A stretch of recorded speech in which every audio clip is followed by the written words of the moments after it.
Folks, I am Danielle Moodie, the host of Changemakers and the host of the Danielle Moodie Show. I am so excited for the opportunity to bring this series to you at a time when we need energy and upliftment and enlightenment. And so that is the reason we are doing Changemakers here on the Mary Trump Network. Our guest today, Stephon Bradberry, is a force of nature, an activist, scholar, and wellness leader who has dedicated his life to liberation and radical community care. His journey has taken him from Capitol Hill, where he worked on policies impacting veterans and marginalized communities, to the classroom, where he shaped conversations on race, equity, and systemic change, and now to the yoga mat, where he's reimagining healing as a political act. Stefan is the founder of LifeWell Enterprises, an ecosystem imagining new possibilities of care, connection, community, and justice. And his work challenges the idea that liberation is just about policy. Instead, it is about how we live, how we care for each other, how we fight for a world where all people in all places at all times are free, healed, and whole. Please welcome Stefan. Ah, you Hey, know, girl. I will just say we had the opportunity to first speak on Woke AF. And, Mhm. it is not often that I go back and I listen to my interviews multiple times, but I did with you Oh, because, and I will tell you because, and I'm very vocal with my audiences. I am struggling right now, yeah. right? I am struggling uh to sustain hopefulness, to sustain the energy, right? And desire to want to fight back against this barrage of attacks against our bodies, our minds, our spirits, and fundamentally what it means in this country, this very imperfect country, what it means to be an American. And so Mhm. I want to start off with you. Obviously, your work crosses multiple disciplines, and I mentioned some in the opening, but how are you using your skill set to navigate this moment? Yeah, absolutely. Well, first, thank you so much for having me. And two, I had a moment back in December where so before we even jumped into this administration fully, where I was so run down and so depleted. Last time we talked at our pop-up clearing community center was in Union Market. And, it had gotten to a place where I was like, I can't continue doing this work Mm, until I can think, because I can't think right now. I yep. had, it's one thing to have ideas about how to meet a moment, but it's another to be experiencing it while also trying to make sense and make meaning out of it. Hmm. And so I took a break. I was gone for 2 months where I was like, there's no more yoga. I don't want to talk about anything. I was telling people I was on sabbatical. I went to a Christmas dinner where they were talking all about politics. And I sat there drinking my wine, my tequila, and drinking my water because I don't have anything. And they kept asking, Stefan, you have things to say. And I'm like, I don't actually. Right now, Mm. I need to think. I need to think. And you don't know what you don't know. You don't know what you do know until you take those moments to step completely back. I, what I would say is that the distraction, the chaos, all of that is the point. Last night, President Trump plunged the country into chaos without a shred of warning. And then they're throwing so much at us that we're fatigued. We spent 3 days, debating, having them trying to debate that President Musk gave a Nazi salute. Of course he did. But that is a distraction. Yep. That is the whole Yep. reason why all of this is happening. And to be honest, the one thing that you have to give this man and the people that he's around, they say what it is that they're going to do. I was listening to a podcast this morning that said none of what they're doing should It's a be as surprise. surprising, Hmm. because it was very clear on what they believed about what we were doing. Or about what they were doing and what they wanted to do and their vision for the future. And what I started thinking about a lot was, okay, There is a clear vision. Project 2025, whiteness, the preservation of white supremacy, that is a clear vision. We may not like it. We may be completely opposed to it, diametrically, oppositional to it. But that is a clear vision. It has been a clear vision for over 400 years. It is locked in. But those of us who believe in doing justice and who Mhm. believe in a world where all people at all times and all places should be free, we were missing that vision Mm. because we were getting caught in the weeds. Well, what about these people who do these things they don't deserve? Or what about these people or these people, rather than all people in all places at Mhm. all times, right? And so for me, what I keeps me going is I have vision. I have vision. And I know the world in which I want to build, not the world. I think I knew a long time ago the world I was against. And I just, okay, you know that you're against it. Now, what are you doing? Like, how do we be innovative? How do we be generative? And the work that we want to do. And for me, that's where I show up the most on the ground with people to help them, one, become embodied, because the disembodied people cannot get free. But two, a clarity of vision. I don't care what it will cost. I am for justice for all people in all places at all times. You can't pigeonhole me into a corner to say, well, what about Mhm. these people or these people? All people. Well, what about people who've done that? All people. What about people who don't have all people? Right. And so that type of clarity of vision, in a moment of seeming despair and of the abyss. I was talking to a friend of mine yesterday about the abyss. Mhm. And he was saying that what we came to the realization was that the abyss is also a holy place, because Mm. you're suspensed, right? There is no ceiling and there is no floor. You're there, right? And another way to say it in yoga terms is we're in flow. Mhm.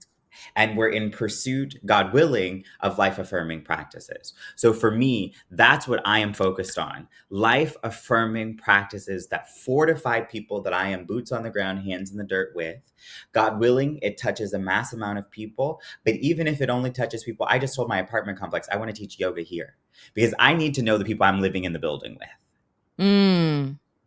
I need to know that, like, as the going continues to get tough, that I can knock on the person's door across the hall from me, right? And Yeah. that we at least know something about each other. So that way it doesn't seem so. The apocalypse has always been here and we've been making it through. Mhm. So it doesn't seem as dire. Life is still worth living. That's what I think, at You least. know, it's so important, I think, right now. And I love this. I love the fact that you said the abyss can be a holy place, Mm-hmm. right? Mm-hmm. Because there is a proverb that talks about, right, that they tried to bury us, but they Mm-hmm. didn't know we were seeds, Mm-hmm. right? That when we find ourselves in darkness, that you can channel that either into the darkness of a tomb, which is Mm-hmm. death, or the darkness of a womb, Mm-hmm. which is Mm-hmm. rebirth. And I find that we are in the midst of trying to make sense of the darkness that we're in. Mm-hmm. Mm-hmm. And because we can't find our footing, and we can't feel the ceiling above us and our feet below us, Stefan, I Mm-hmm. feel like people now find themselves kind of spinning out of control. And so what does it mean in this moment to either float, Mm-hmm. right, and not struggle to find footing? What does it mean to just align with where we are instead of spinning out of control? Yeah. Yeah. And I think because going back to this part of what you're saying about meaning, humans are constantly in search of meaning, right? Like, Yeah. what is my meaning? What is my point? What is the meaning of my suffering? If you belong to a faith tradition, if you believe, in one that's similar to the African Methodist Episcopal Church that I grew up in, there was meaning in everything that's happening. And I've come to say there's actually, sometimes there is no meaning. Sometimes it was just really horrible. Sometimes there is no explanation to why babies die. Mm. There is no meaning. I believe in a God that is so expansive that can teach a lesson without having to take your children from you, Mm. without our bodies being ravaged by sickness and disease. I just believe that. And so sometimes I think, and maybe it's because of all of the personal um, things that come with life and living, right, that I'm experiencing. But I just really had to get into that place of like, stop trying to find meaning in it, girl. It happened. So now what are we gonna do? Right? How do we continue to go and exist? And what I've been thinking and wrestling with, if you will, is that we are called to be both witness and warrior. Come on. We're called to see what's happening in the world and not do, you know, there are times I miss working in Capitol Hill. I was really good at it. I liked it. I liked the Me hustle and bustle of too. it. Me too. You know, and yeah, I liked it. But there's no generative spirit there, right? Mm. There's no imaginative or innovative spirit for the most Mhm. part. It's Mhm. how do we keep the wheels of a system that was created literally on the backs of other people? How do we keep that going? Right. And that's why we're in this moment with Trump in the first place, because he said, hey, actually, I'm going to break it down and double down on the whiteness and white supremacy.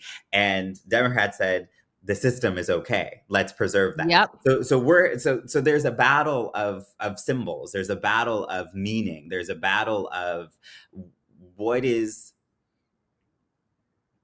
how do the wrestle is how do we get out of the place where freedom means that some people stay in the hands of the bondsman, right? Mm. And that is the wrestle that we have to do in our lives, I believe, because which is why the ecosystem is imagining new possibilities. Because at Mhm. first it was reimagine. That to me provides some legitimacy to what was. I don't know. When everything was happening in Oh, 2020 and everybody was talking okay. about reimagine policing and doing all that, I was like that though. Remember bringing back something and then just tweaking it a little bit. I was like, no, we need to imagine new things. Actually, Right. completely new things. And when you start being an innovator, Right. oh, I'm energized now because I'm not responding. You know, we spend Right. a lot of time. I've actually been wrestling with this one real big. Is as a Black, queer, non-binary person who over the last few years, identity is all that we talk about. And we don't ever go beyond just those identifiers, right? In our national politic, right? In our national conversation, we're not doing that. And I just started thinking about like, that doesn't even get to the meat of the innards of who I am. And Mhm. so I then started thinking about like, okay, when I use those identifiers, most of the time it's trying to declare something to the people that I'm in space with about what my supposed values or beliefs are. But then I started realizing, actually, now you need to know I'm about justice and I'm about freedom. And those things, I could still be the bondsman and have all those identities.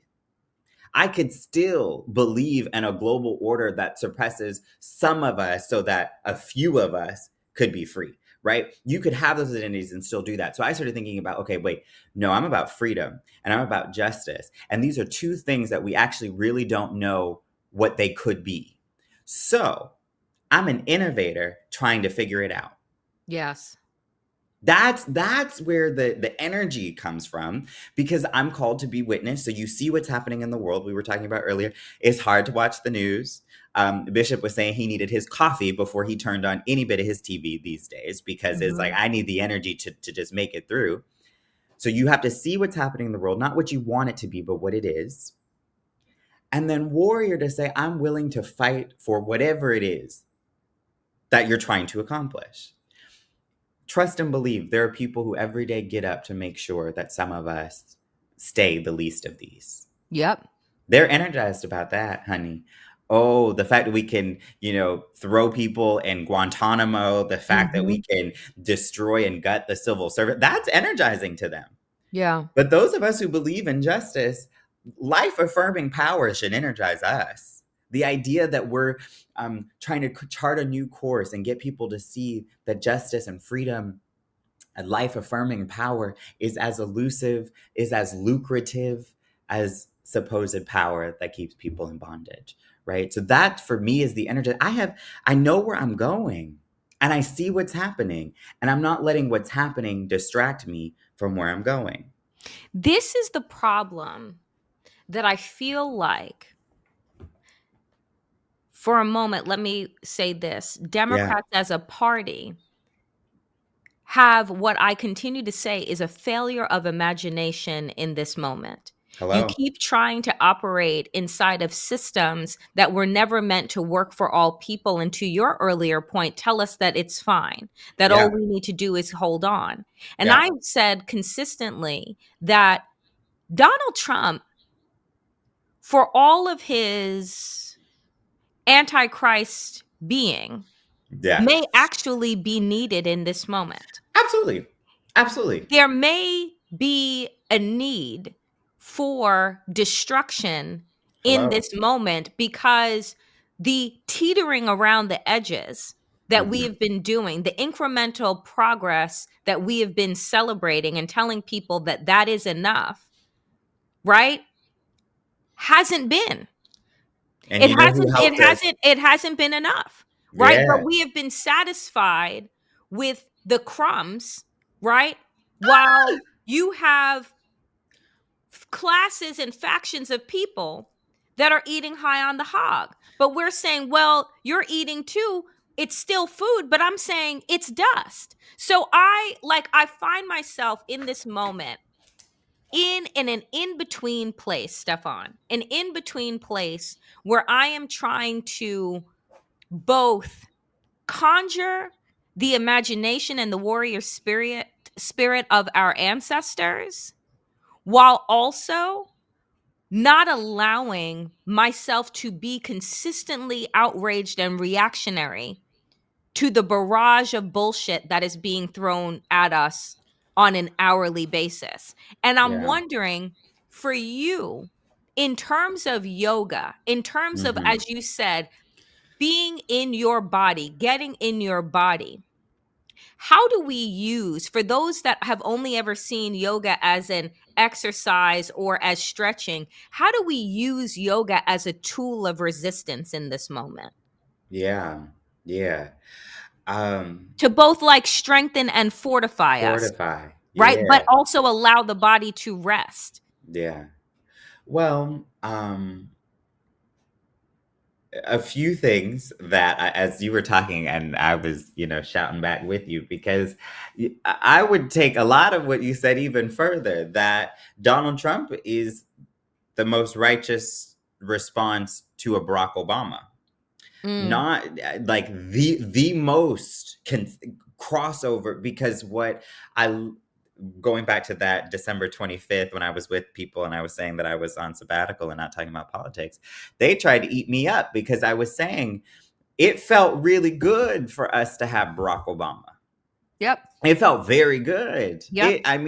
I remember the day, every day of it. Yep. It felt good to have him because it was a symbol Yep. that America was ours too. And he spent his time, him and his black ass wife, from the south side of Chicago, they spent an entire 8 years, let's say 10 years, trying to get us to believe something that we were seeing with our own eyes. Mm-hmm. Mm-hmm. Mm-hmm. You're trying to, do you remember when Michelle, before he was even elected, she had said like this, for the first time, I'm like proud of my Out of my country. country. Yep. And they blew up, right? Yep. Like the conservative right, they absolutely blew up. And that was a real moment. Or when their pastor, right, Jeremiah Wright, was saying, God damn America. And they walked back away from him. And I look back as a scholar and say, what if they would have both ran Lean in. for Yep. yeah. What if they said, actually, let's tell the truth. Yeah, give the black people, give us this symbol, and I'll show you that what matters more than the symbols is telling the truth. What matters more than me just having my color of skin in that place. Let's get to the root of what we're saying that it took so long. Right? What does it then mean about the institutions that were designed to ensure that a Barack Obama never got into those places? And it was kind of a blimp in the system, if you will. And I Mhm. promise I'm coming to yoga. I promise you. Mhm. But it was a blimp in the system. I remember the next day I called my dad after Kamala's loss. And he said, I was like, Dad, for a little bit, we thought that this was good. And he said, Stefan, so I'm gonna be honest with you. Your grandmother is 75 years old. Do you think in her life that she was gonna see a black man president and a black woman president? And he said, I don't want, let's not rain on parade. She did an amazing job, but I want you to genuinely think about it took so long to just get him and then what they put him through.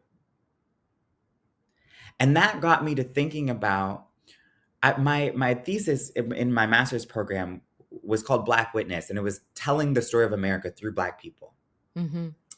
And I was making the same connection that Nicole Hannah-Jones in the 1619 Project did, that if America was a democracy, is a democracy, it's because Black people made it so. And everybody who came, who got some rights, got them because of Black people. Mhm.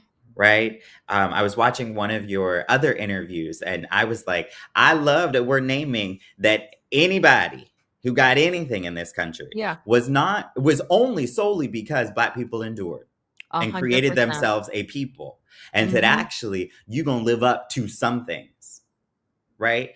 But we abandon Reconstruction just like we're abandoning this moment. And what that does to the body, and this is what gets to embodiment. So I say all of this to say,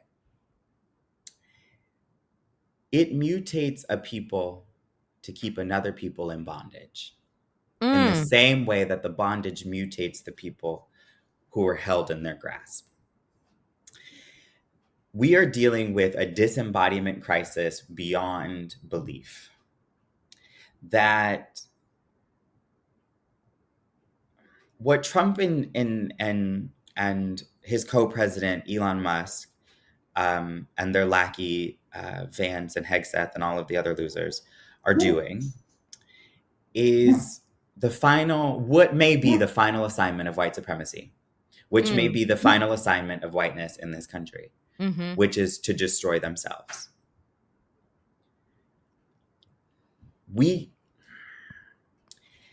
The problem that we have is that we want a new thing without grieving and the suffering of the current thing. Come on. They will have to destroy themselves. They will have to break all of their symbols. All of their altars would have to be destroyed for them to figure out what they are going to do. Mhm. Those of us on the other side of it who have Mhm. always seen what Barack and Michelle were talking about at first, for the people who've always seen, the writing has always been on the wall. It's like when you have that family member who has been all of their efforts, they just keep going the wrong way. And everybody can see that there is a brick wall that they are eventually going to run into. And we keep saying, hey, detour this way. We can see, go this way, go this way. That person has to run into the wall before anything can happen. Maybe he gets up and survives. Maybe he doesn't, but he has to hit that wall. That's kind of the thing for us. And Come the on. response to our bodies is Mhm. to understand that embodiment means I know what I'm thinking, I know what I'm feeling, tasting, experiencing, and I'm not going to let anybody tell me what my eyes are not seeing or what my flesh is touching. And for yoga, the reason I love it is because, and outside of the physical, we have to stop saying it really bothers me when people are like, it's a disconnect from the world, clear your mind. No, confront the world. Confront what's going on in your mind. Could start to say, well, actually, I do have a problem with the fact that we continued to slaughter all those people, and now we have gotten a situation where the other person is saying, let's make waterfront, beachfront properties. Yeah, that's a problem, actually. And I have been complacent. Yeah, confront that. And do it in a way that, like, you're still holy.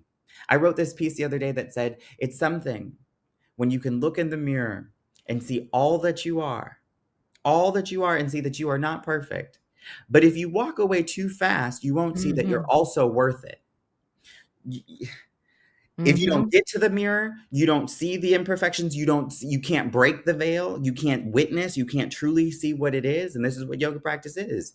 But if you get off too soon, if you hop out of this too early, you'll never see that it was actually all worth it.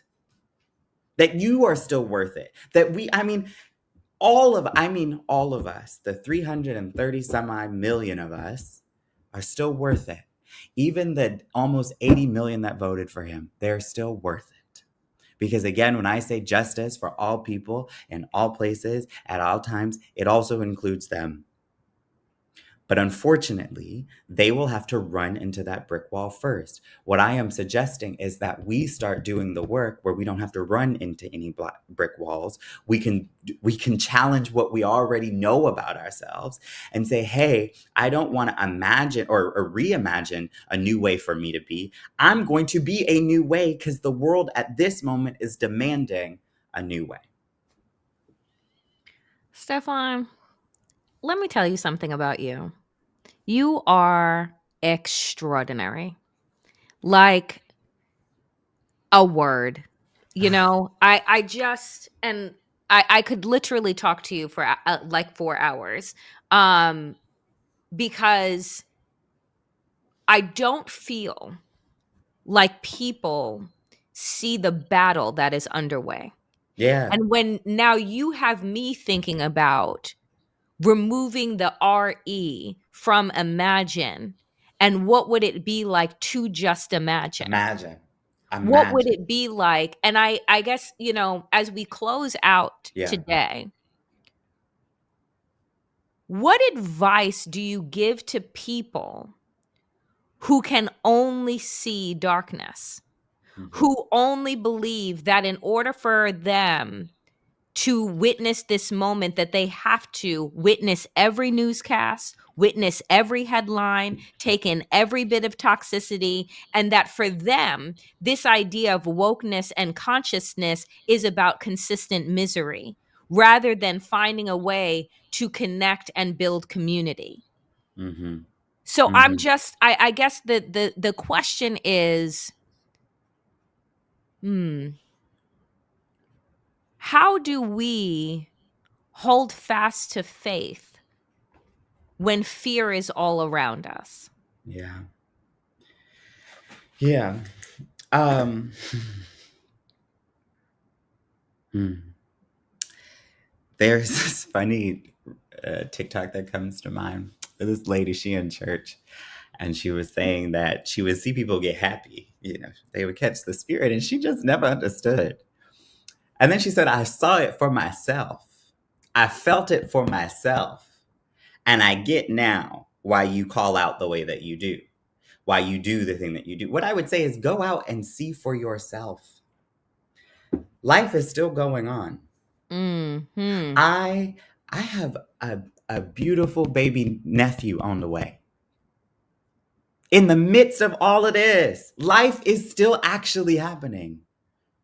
That's right. And and That's and right. and the holy, oh my goodness, the color purple will soon return outdoors. We'll see it again in the flowers. Pretty soon, in a few weeks, the leaves that we thought were dead and gone will reappear on those trees. The very thing about life is that it gets on by itself. Mm-hmm. And we can participate. Part of the thing about like do you remember during 2020, everybody was just so tired. They were just so tired from the reckoning. Everybody was just so Yeah. exhausted. And so then you created this like rest as resistance thing. I'm sorry. No. Get your 8 hours because that's what we need as humans. But rest is not resistance. It's a tool. It's a tool, but it's not the resistance. The resistance is I may be a little sleepy, but I'm gonna go deliver the meal to the lady down my hall. Yeah, resistance is saying like I may not get a chance to go to the club tonight because I'm volunteering tutoring tomorrow, but I'm gonna get up and do that. And my thing with people is, and I realized it when I was working at the community center. I love us and I love our endeavors, but some of us think that community is the biggest walk in the park. Community is a value statement. You got to put something into it. You have to ensure that what you have to offer that is unique and special, given to you by divine, is used in the service of the people that you are accountable to. And what I find for people who say I'm tired, you're not in community. I don't know then what you're doing. Oh, you are in the safety and comfort of your home, turning on your devices, mined by children on the other side of the world, and getting tired. Love you, but get out there and get in it. Get out there and get in it. Get out there and get in it. Freedom is a messy business. It's a bloody business. It's a tiring business. But notice that it's a business that so many people had to get into. I have no choice because life is still happening. Yeah. Life is still happening. Mm-hmm. Like I think that what gets me about being Black, the most, why I'm not explaining shit to nobody, is because I come from a people who heard the call of spirit and they were never intended to. I come from a people who found God out there in the trees and in the bird song. And I understood that my Bible has been used to keep people in chains at the same time that it said it was supposed to free people. Yep. I understand that I have a cross over my bathroom door that I have had since I was a child. Any place I go, I put that cross. And I understand that to me, that cross means salvation. That same symbol has been used to be set on fire on Black folks and Jews' lawns to let them know who was in charge. Symbols get in the way of the reality. Mm-hmm. And us constantly trying to make meaning out of the suffering or trying to see like, okay, what's the underlining message here? The thing is to get you off kilt that you forget that you're human. Mm-hmm. And being human means being in the practice of it. And so what I would say to people, get up, go live your life. Go live your life because this world will crumble. Mm-hmm. And the reality is many of us will not make it. I know it. Many of us will not make it. Yep. But the few of us who do, who get a chance to sit in the rubble, like the Palestinians returning to their homeland, you notice those people are going home to rubble. But if you watch closely in some of those videos, there is joy and jubilee. Because in the rubble is the only way that you start to pull back. Okay, all the bullshit is gone. This is who we are as a people. This is what it means to be us, right? Jared was saying yesterday, the plight of the Palestinian people is a mirror to the rest of the world. What we are going to see is the American empire will fall. Yep. It will fall. Yep. It will fall. It will fall. We won't. And here's another thing last thing, it will fall, we won't, and the world will keep on going. With or without us. Catastrophe is here. Fascism is here. Oligarchy is here. The war that we thought that we were waging a few years ago on reckoning is just getting started. Because we, those of us on this side of the color line, we never could show America who they truly were. They had to see it for themselves. And now, like that lady at that church, I can say I see it for myself. And some of them will choose to continue going forward. Others will maybe chart a new course. But those of us who are not bound to the symbols, myths, and illusions, we're going to become embodied. We're going to know that we are holy and that we are sacred and that we are worth it. And also, we're going to get boots on the ground, hands in the dirt, to building maybe not the new world, but the things that'll be left in the rubble. Stefan. Yeah, girl.